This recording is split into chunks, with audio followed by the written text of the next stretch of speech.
तो जब आप हायर करते हो किसी को, तब आप क्या स्पेसिफिकली आपके दिमाग में चलता है कि ये चीज़ें होनी चाहिए? सो 2-3 पार्ट्स हैं उसके। सबसे इम्पोर्टेंट है कि वो सोचता कितना अच्छा है, क्योंकि हमारे यहाँ तो मार्केटिंग है और कितने अच्छे से हम लोग सोच के किसी के दिमाग में घुस के वो काम करवा सकते हैं। राइट। सो सबसे पहले उस कितना सोचता है। अब सोचने के लिए उसके पास एक्सपीरियंस कितना है, क्योंकि इंसान उतना ही सोच सकता है जितना उसने ब्रह्मांड देखा है। किसी ने अगर भोपाल देखा है तो वो भोपाल के बाहर कुछ सोच ही नहीं सकता कि क्या भी हो सकता है। अब मैं यहाँ पे आऊँगा कि फॉर एग्जांपल इधर के मॉल्स जो हैं या फिर यहाँ के एलवी का शोरूम में इमेजिन ही नहीं कर सकता, अगर मैं आज तक गया ही नहीं हूँ, कि इतने महंगे प्रोडक्ट्स भी होते हैं। जूता मेरे लिए मैक्सिमम 15,000 का ही आता है। यहाँ पे आके मुझे पता चलेगा कि यार 5 लाख के भी जूते हैं, 15 लाख के भी जूते हैं। तो वो सबसे पहले उस एक्सपोजर कितना मिला है, उस एक्सपोजर के हिसाब से सोचते कितने हैं और अपने डोमेन में डिटेल कितनी पता है। डेटा सबसे इंपॉर्टेंट पॉइंट रहता है, क्योंकि डेटा जब तक किसी को नहीं पता वो कुछ चीज़ चेंज ही नहीं कर सकता। कोई भी प्रॉब्लम का सॉल्यूशन जब तक नहीं आएगा जब तक उस प्रॉब्लम के बारे में नहीं पता हो। अगर मुझे आज कंधे में दर्द है तो मुझे उसका रीज़न नहीं पता, तो मैं दर्द कभी सही नहीं कर सकता, मैं बस दबा सकता हूँ और वो बस मुझे एक टेम्परेरी रिलीफ देगा। बट मुझे उस प्रॉब्लम के बारे में पता चला कि हो सकता है मसल खराब है, हड्डी खराब है, कुछ भी हो चुका है मुझे। तो अगेन उस डोमेन में जो भी स्पेसिफिक है, उस डोमेन में उसको डेटा कितना पता है, किस डेटा पॉइंटर्स पे काम करता है। तो फॉर एग्जांपल जैसे अब जब हम लोग परफॉर्मेंस मार्केटर हायर करते हैं तो हम लोग पूरा फनल वाइज उससे मैट्रिक्स पूछते हैं कि सीपीएम बढ़ेगा तो क्या करोगे, सीटीआर ड्रॉप होगा तो उसके क्या 5 रीजंस हो सकते हैं, इस 5 रीजंस के सॉल्यूशंस क्या हो सकते हैं।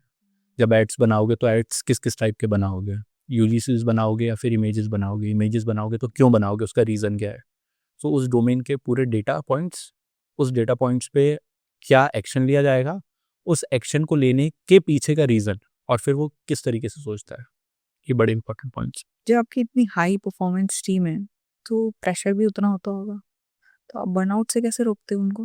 बर्नआउट फॉर एग्जांपल इसको अभी मैंने भी क्रैक नहीं करा, हम भी बिल्डिंग एजेंसी। बर्नआउट तो हो रहा होगा, वही रहता है छोटा मोटा जो कॉर्पोरेट में कहा गया है कि सैटरडे फन सैटरडे कर लो और कॉल कर लो सबको मतलब अब हम लोग बहुत ज़्यादा प्रेशर डायरेक्टली टीम पे नहीं आने देते कि टीम को वो हो। इनडायरेक्टली वो एक प्रेशर तो बन ही जाता है, अगर नंबर है नहीं आ रहे तो वो अचीव हो जाएगा। बट उसमें फिर हम लोग, जैसे मैं गया तो परफॉर्मेंस कैसे कैसे सुधरेगी, कुछ कुछ अकाउंट्स में ले लेता हूँ, कुछ बहुत हाई परफॉर्मिंग अकाउंट्स है उसको मैं ले लेता हूँ। तो वो एक डिस्ट्रीब्यूटेड चलता है, बहुत ज़्यादा सिर्फ उन पे नहीं छोड़ देते कि सिर्फ तुम्हें ही चलाना है। बहुत सारे एजेंसी ओनर्स या फिर फाउंडर्स ऐसा करते हैं कि एक एम्प्लॉय पे छोड़ दिया, भाई वो टीम मेंबर है, वो अपना ही काम कर सकता है। बिजनेस आपको बनाना है, आपको उतरना पड़ेगा, आपके हाथ पैर गंदे करने पड़ेंगे, क्योंकि उसको मतलब नहीं उसको मिल जाएगी दूसरी जॉब। आपके लिए एक ही बिजनेस है, आपको यही करना है, तो आपको सिर्फ उस पर डाल के नहीं छोड़ देना है कि भाई तुझे करना है। वो एक अप्रोच गलत रहती है। तो शायद मेरे को लगता है इसके इससे थोड़ा सा बर्नआउट हमारी टीम में कम होता होगा, क्योंकि मैं जाता हूँ, मैं चीज़ों को देख लेता हूँ। जब आप टीम बढ़ा रहे थे, एक्सपैंड कर रहे थे during the process of the years, do you think आपने कोई लीडरशिप मिस्टेक्स की हैं? बहुत करे होंगे, क्योंकि ना तो मैंने जॉब करी है, ना मैंने कॉलेज गया हूँ और मैंने एमबीए करा या बिजनेस सीखा है। तो जो भी मैं सीख रहा हूँ मैं सिर्फ गलतियों से ही सीख रहा हूँ। तो बहुत सारी चीज़ें धीरे धीरे सीखने से, फॉर एग्जांपल कभी यार इनिशियली ओवर फ्रेंडली होना वो भी मिस्टेक है, या फिर फ्रेंडली नहीं होना वो भी एक गलत है। तो how to find the perfect line? Perfect line वो परफेक्ट लाइन वही है कि जब जब तक आप उसकी पर्सनल लाइफ में नहीं घुसो वो आपकी पर्सनल लाइफ में नहीं घुस।